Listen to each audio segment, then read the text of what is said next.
Il leur recommanda d'attendre la promesse du Père, laquelle, dit-il, vous avez eu oui de moi. Acte 1,4. Dans la vie des saints hommes de l'Ancien Testament, le mot attendre est un de ceux qu'ils aiment employer pour exprimer l'attitude de leur âme devant Dieu. Ils attendaient Dieu et s'attendaient à Dieu. L'Écriture nous parle de cette attente tantôt comme étant l'expérience du croyant. J'ai patiemment attendu l'Éternel, psaume 42. J'ai attendu l'Éternel, mon âme l'a attendu. Psaume 135, 6. Tantôt comme accompagnant une prière, fais-moi marcher, je m'attends à toi tout le jour. Psaume 25, 4. Que ta bonté soit sur nous, ô Éternel, comme nous sommes attendus à toi. Psaume 33, 22. Souvent aussi, cette attente est recommandée aux fidèles appelés à persévérer dans quelque voie ou travail difficile. Attends-toi à l'Éternel et demeure ferme. Attends-toi, dis-je à l'Éternel, psaume 27, 14. Sois tranquille en regardant à l'Éternel et attends-le, psaume 37, 7. Enfin, elle témoigne du bonheur qu'on trouve à s'attendre au Seigneur. Heureux tous ceux qui s'attendent à lui, Ésaïe 30, 18. Ceux qui s'attendent à l'Éternel représentent et reprennent de nouvelles forces, Ésaïe 40, 31. Notre Seigneur rappelle à propos de la promesse du Saint-Esprit ses enseignements et ses expériences des saints hommes d'autrefois. Cette attente, qui faisait partie de la vie religieuse et du langage du peuple de Dieu, devait trouver ainsi une application nouvelle et plus élevée encore.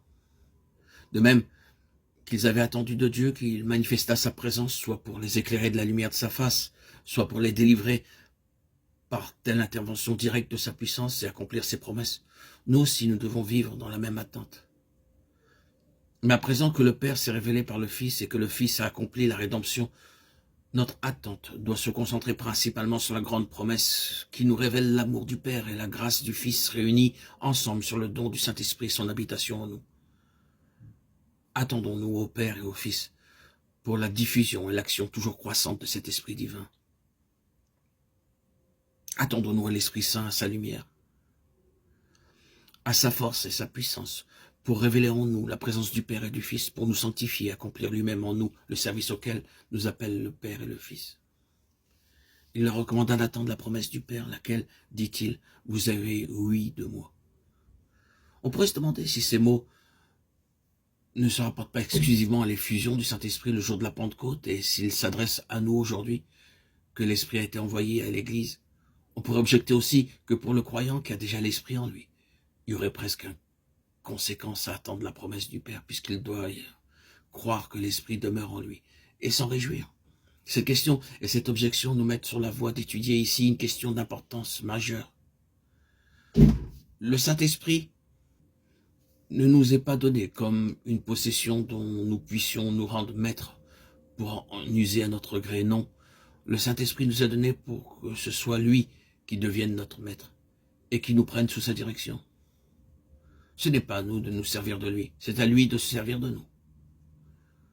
Sans doute il est bien réellement à nous, mais à nous comme Dieu, et notre position à son égard est celle d'une entière et complète dépendance de celui qui donne à chacun selon son bon plaisir. Le Père nous a en effet donné l'Esprit, mais cet Esprit Saint ne travaille en nous que comme l'Esprit du Père, et chaque jour nous devons le demander au Père, d'une manière tout aussi précise et confiante que si nous avions à le demander pour la première fois.